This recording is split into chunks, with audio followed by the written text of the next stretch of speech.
God's desire is to speak through and to us, to meet with us, that He's waiting for us to welcome and acknowledge Him. And through our invitation, He will intervene into our lives. This morning, I want you to prepare your heart for the outpouring of His Word this morning, so that His Word can accomplish its purpose. The fact is that God's Word is alive, it's powerful, it's sharper than any two-edged sword. It has the ability to pierce between marrow and bone, soul and spirit, and it is the discerner of the hearts of the people. So this morning, don't see me preaching the Word, but hear the Spirit of God giving utterance to His Word, so that it will bring transformation, revelation, and understanding to you this morning. Amen? That we go out of this place differently to what we came in. Every time we have an opportunity to be exposed to the mirror of the Word, it's an opportunity for us to align ourselves to that image. And this morning, I just believe that God is going to help us to receive an understanding of how important our thoughts are in determining our future, and also in determining how we reflect Christ, who is our life. Amen. So this morning I'm starting with a series. It's a 5-part series. It was 4 and then it became 5, and I think on some of the slides I might have forgotten to put the 5 instead of the 4. But the idea came to me, and the Lord really spoke to me very strongly about a lot of our problems come about as a result of an incorrect thinking pattern. You know, we are raised in a certain paradigm, a certain perspective. We are all the products of our past. Amen? All the good things, all the bad things that have happened to us determine who we are today. But the fact is, it doesn't mean we have to remain like that. A lot of the stuff is good stuff, some of it is bad stuff. But the fact is, God is busy with a continual process. He continually wants us to be transformed. The moment we receive Jesus Christ as our Lord and Savior, our spirit man is born again, and we are in right relationship with God. But then a process of sanctification takes place, and a process of renewal of our minds. And the rate at which that renewal takes place is very much up to us. The extent to which we yield to the Holy Spirit, the extent to which we desire to know His will, the extent to which we desire to fellowship with Him through His Word and through our prayer and through our intercession. All those things are contributing factors that help us to grow in the knowledge of God. Amen? He says that He fills us with the knowledge of His will in all spiritual wisdom and understanding. This must be our prayer, so that we begin to look through the perspective, through the eyes of the Holy Spirit at our lives, and see ourselves as God sees us, and He has created us in His image and in His likeness. Amen? So this morning, as I said, we're starting a series. I'm going to go away for a couple of weeks, and then probably in June we'll continue with it. So you'll have to meditate upon this word for this couple of weeks. The first sermon that I'm speaking on today is "As He Thinks, So Is He." And I'm talking about the power of the inner life. I think very often religion tries to point us to outward things, to things out there. I know as a child we always used to,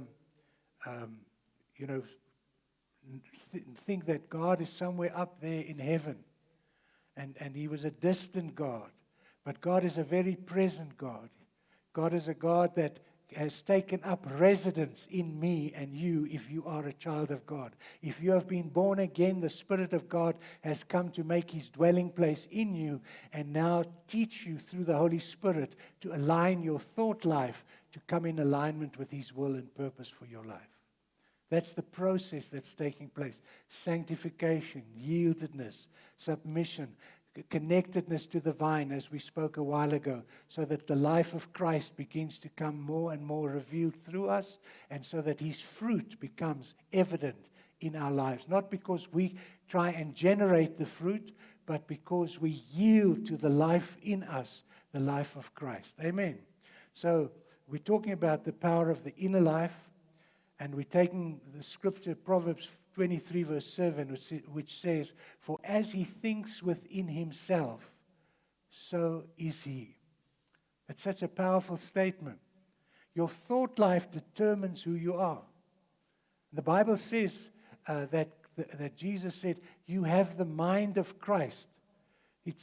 And I believe that's what it's saying there is, the mind of Christ is available to us, but we need to get rid of our old thinking patterns, those old strongholds in our minds that hinder us and prevent us from thinking the way God wants us to think, from looking at life from the perspective of the Holy Spirit, from acting in a way that demonstrates the reality of the indwelling Christ within us. Amen? So the scripture says, "For as he thinks within himself, so is he." And from that point, we see that the mind shapes everything. Everything. You see, that's one of the problems that we have. And even to know that a lot of our perspectives or paradigms are inherited even from our forefathers. Amen. There's certain ways of thinking, certain perspectives that we have that are contrary to God's will and God's purpose for our lives, but we are stuck in those mindsets, and they prevent us from breaking through. They prevent us from moving into that blessing of God, from moving into a place where the peace of God that passes all understanding rules and reigns in our hearts and in our minds through Christ Jesus. Amen? That's the high life that Jesus came to bring to us. We can either live this low life where our thoughts are constantly focused on the carnal things of this world, or we can begin to elevate our thoughts to the place where we begin to fellowship and communicate with the Holy Spirit and allow Him to change the way we think. Very simply, the first message that Jesus preached was repent, for the kingdom of God is at hand. What does repent mean? Repent means change your mind. Change the way you think.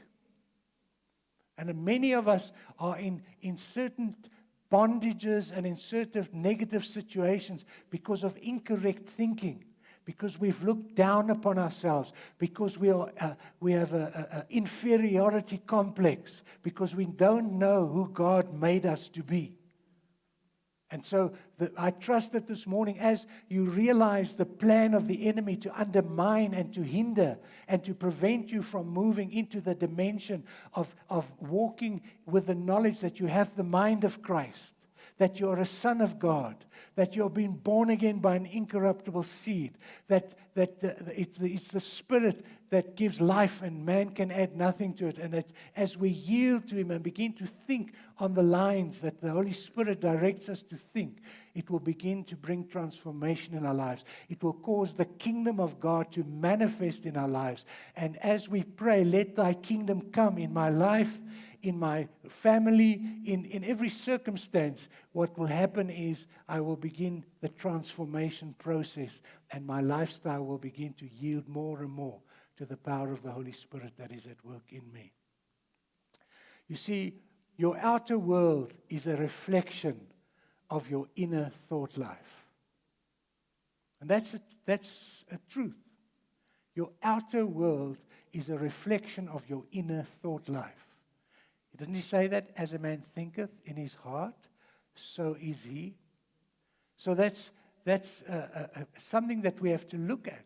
And the point is that very often we look for our wisdom and for our knowledge from something outside of us instead of someone within us.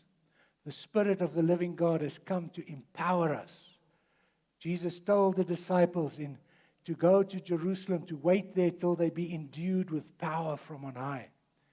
And that empowerment came on the day of Pentecost when the Holy Spirit was poured out and tongues of flames, tongues of fire appeared upon their heads, and they began to speak as the Spirit gave them utterance. We have access to the utterances of God through the Spirit indwelling us. We are able to speak under the influence of the Holy Spirit and cause those words to confront the lies and the deceptions. And that's what church is all about. This is what ministry is all about, is to confront the wrong thinking patterns that are holding people back from living the way that God intended them to live. That's what the Word is designed to do this morning, is to make you realize that you are where you are because you think either correctly or you think incorrectly. And how to control that and how to bring your thoughts into submission to the thoughts of Almighty God.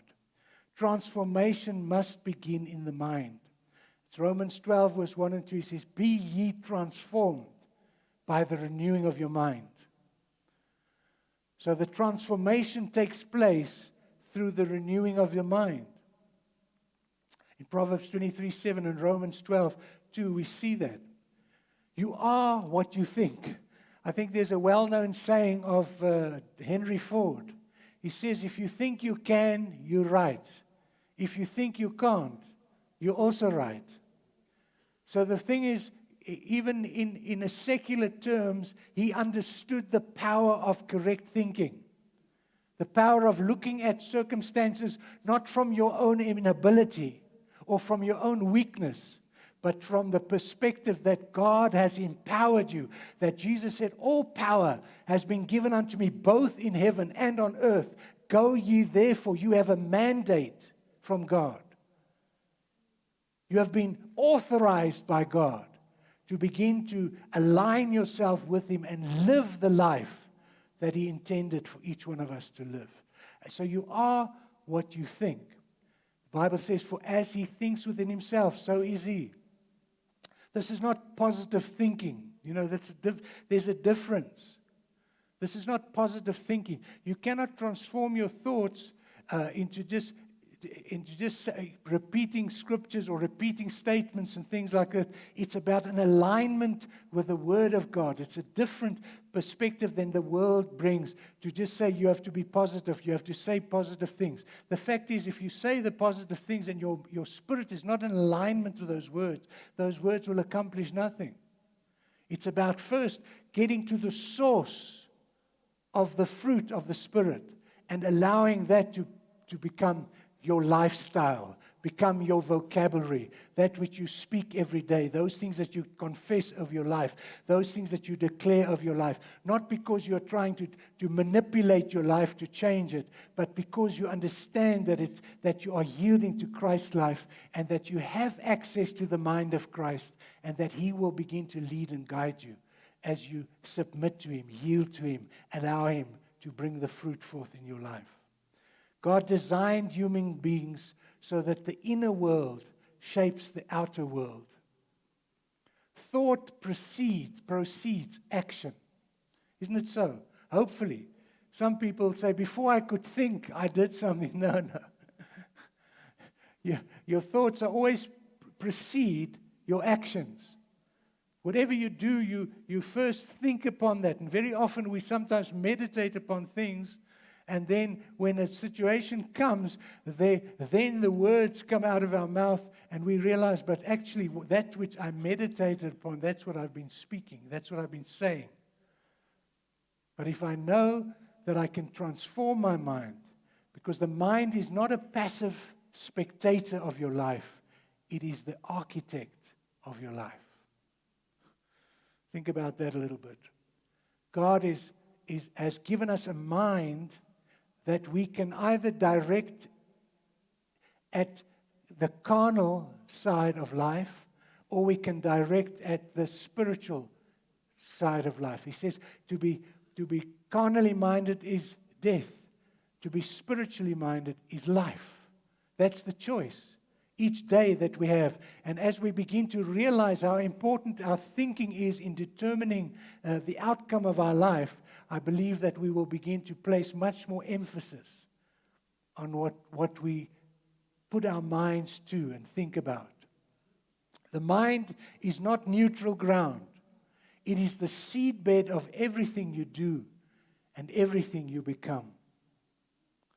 Can I say that again? The mind is not neutral ground. It is the seedbed of everything you do and everything you become.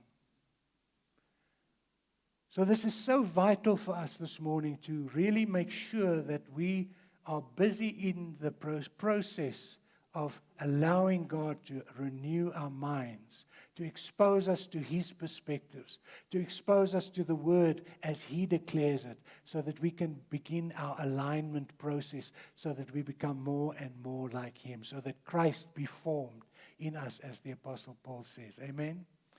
Thought life determines direction.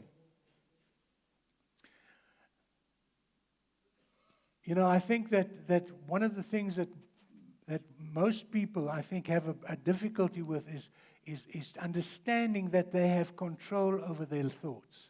I think that's the big thing. We say, I can't help what I think. I think it was Billy Graham that said, you can't help that birds fly over your head, but you can prevent them from making a nest on it. And the same way, we also cannot, we sometimes say, but I can't help that these thoughts come into my mind. The point is, and that's what I'm going to speak in a later stage, there is a way in which you have control over what you think and what you allow and what you meditate upon. One of the big things that people sometimes don't realize is that when you do meditation as the New Ages profess, it's about emptying your mind. It's about becoming passive. And that's the biggest danger, because the moment you become passive and the moment you empty your mind, the devil will give plenty of things to fill those voids.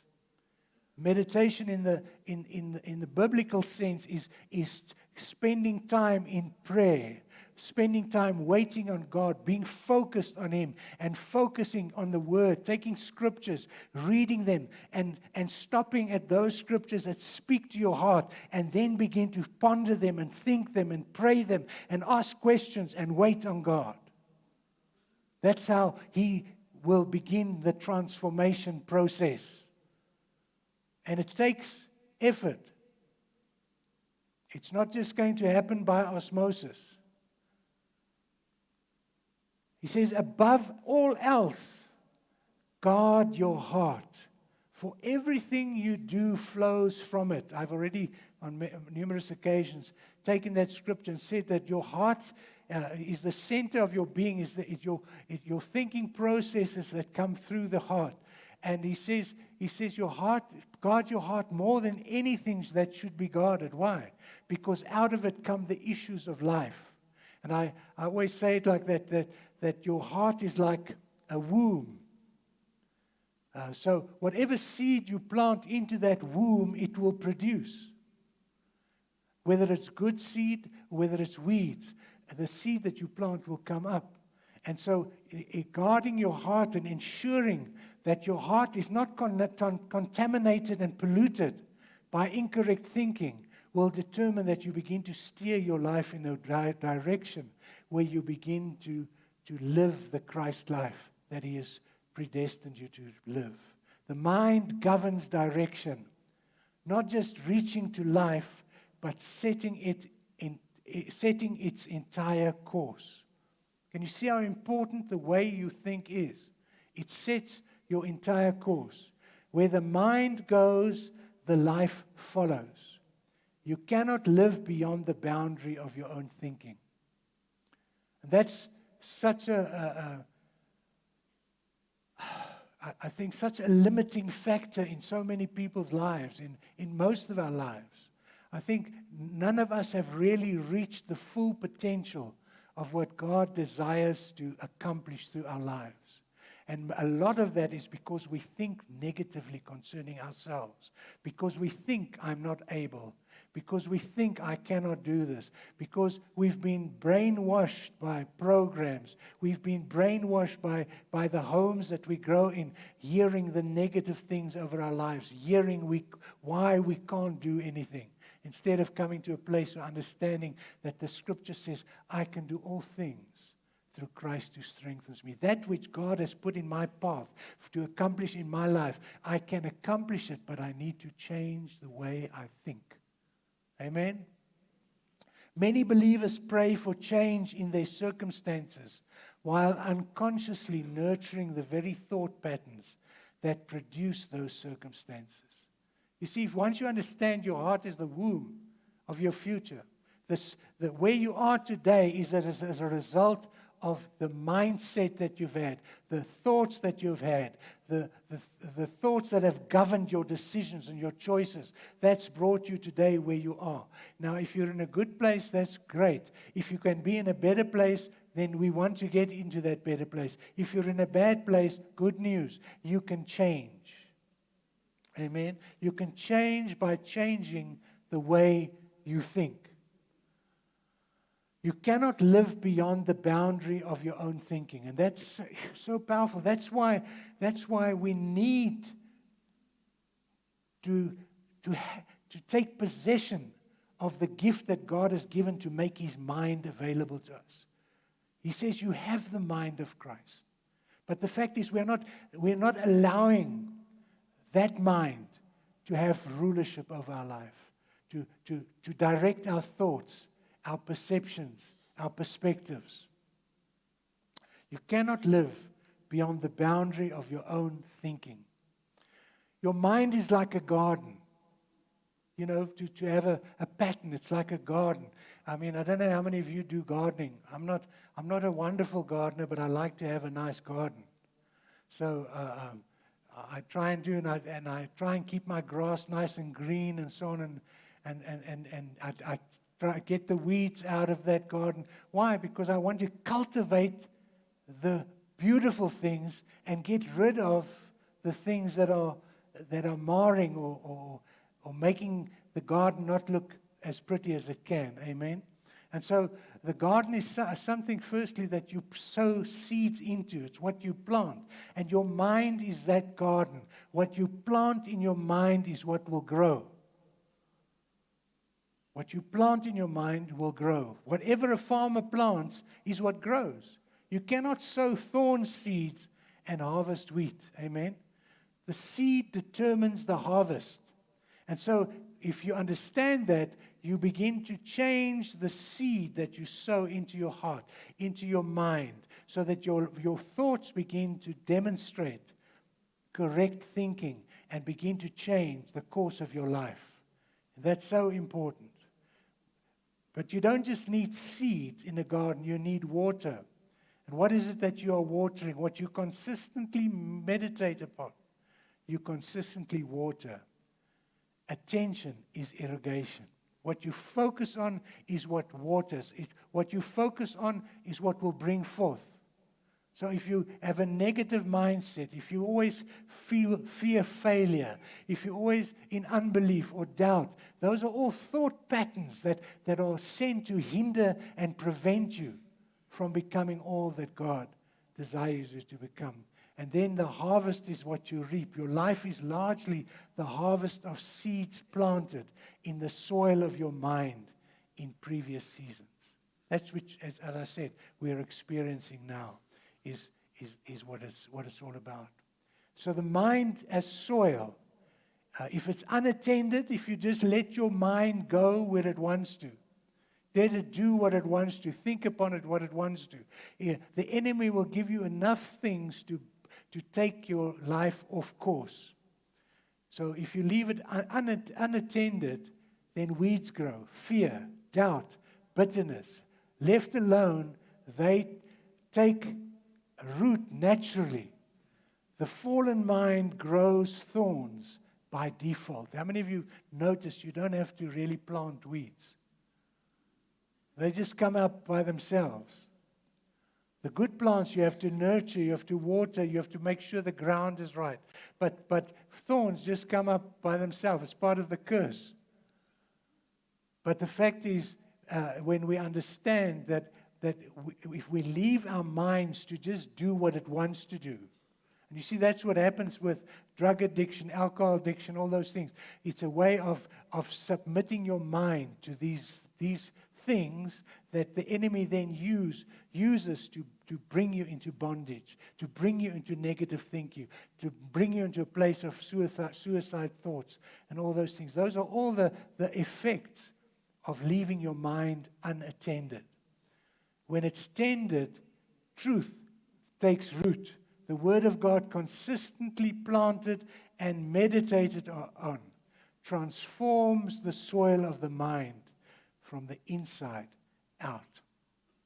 Everything begins internally first before it begins revealed externally. And so that's so important. If we begin to consciously think about what we are thinking, consciously take cognizance of what our thoughts are being confronted with, so that we can, that I'm going to speak a bit later on in one of the other sermons, how to begin to take control over your thought life. Because the enemy builds strongholds in our minds, incorrect ways of thinking. We are daily bombarded with propaganda.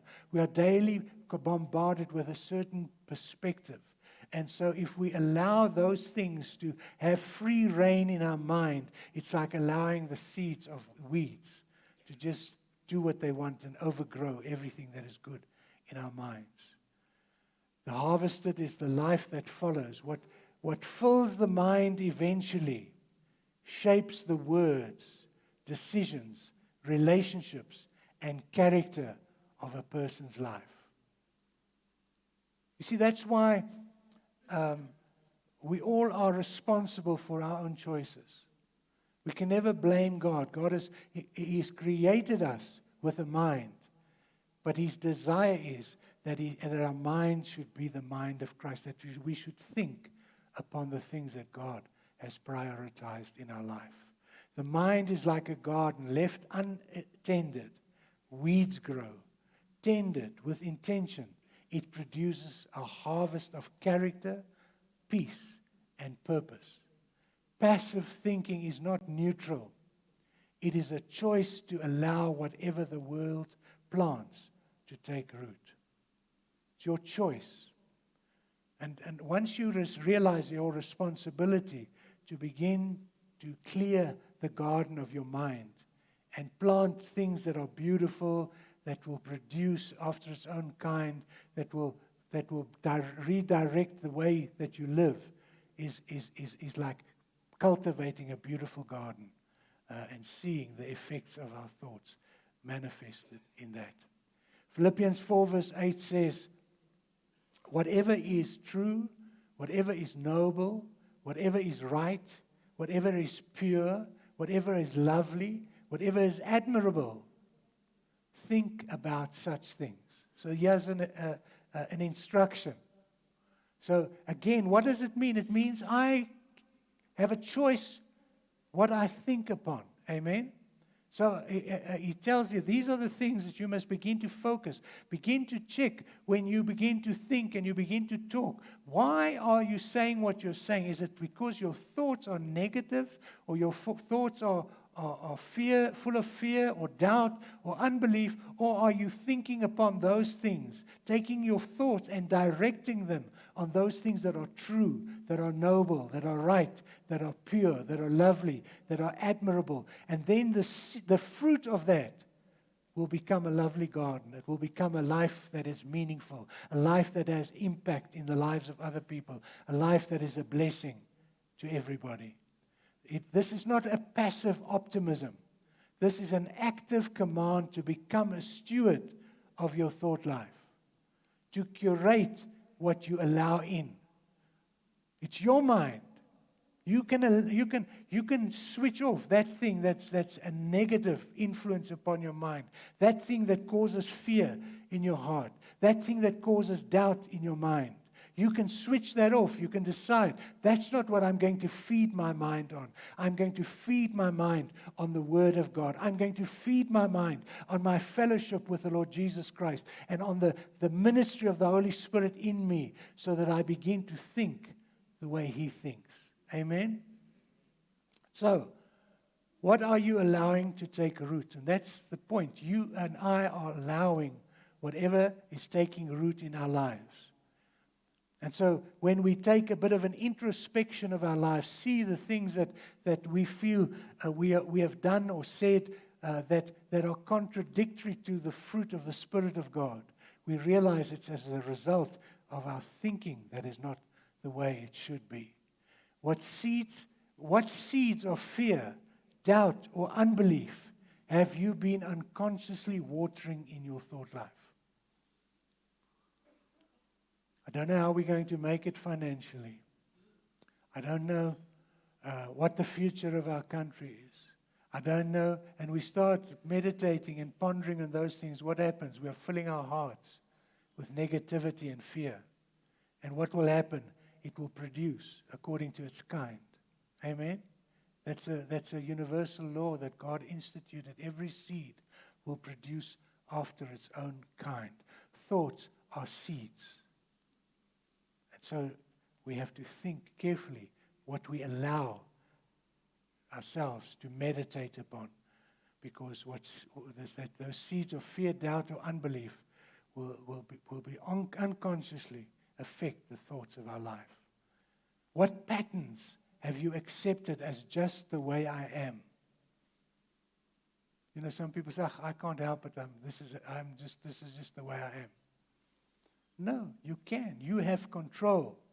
But you see, you have to exercise your will to direct your thinking to get the result that God wants for you in your life. It's again that cooperation with the Spirit of God that is at work in you. God knows what it is He wants to accomplish through your life, but He needs your cooperation. He needs your thought life to align with Him. He needs your thought life to be in alignment with the Scripture, so that He can more readily reveal Himself to you and begin to direct your life and cause His fruit to be revealed through you. What would it look like to become a faithful, intentional steward of the garden of your mind? That's the question we're all confronted with today. And as I said, I've got 5 sermons prepared. The Lord just gave me one after the other. So I'm going to go in this much deeper still.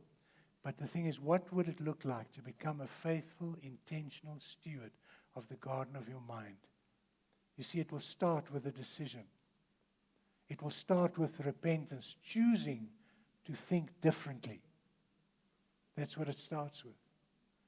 Then the kingdom of God can begin to manifest, the rulership of God, the thoughts of God, the instructions of the Holy Spirit, the guidance of the Holy Spirit can become more and more real and visible through your life. So I want us this morning to make this declaration. And I want you to do it with me, just as I said. Just come, let's say that. Lord, I take responsibility for my thought life.